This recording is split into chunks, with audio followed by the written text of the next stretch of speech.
Po yung ating finished product. Maandar na siya ngayon.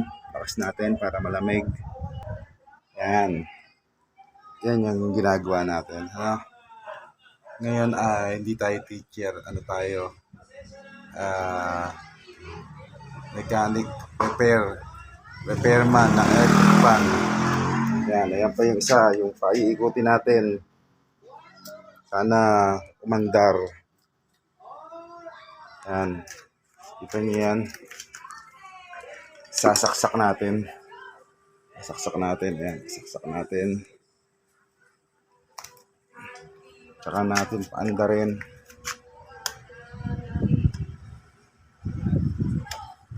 Ayaw mandar. Ayaw mandar. Ayaw mandar. Tigas oh.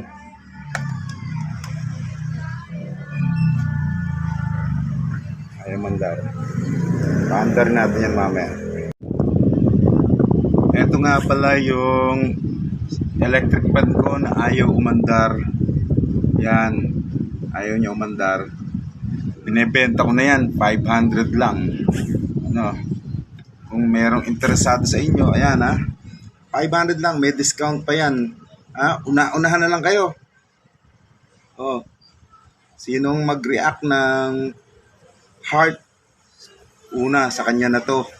500 lang. May discount pa. Sige, una-unahan na. Bye!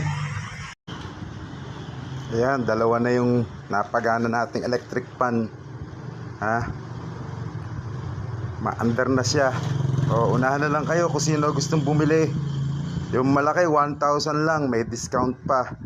Yung maliit, yan, 500. May discount pa. Hello! At yan po, dalawang electric fan po ang natapos ko. Pero dahil sa napagod tayo, nahuhaw tayo, eto, meron akong special na inihanda. At eto na nga po. Ito, special na gulaman. Yan. Special yan. Yan. May asukal yan. Tapos lagyan natin ng gulaman niya. Yan. Ang sarap niyan. Gulaman. Diba? Sarap. Dagdagan natin. Okay, kailangan dagdagan natin ng mga gulaman. Kaya nga gulaman eh. Pero para mas masarap, lagyan natin ng ice.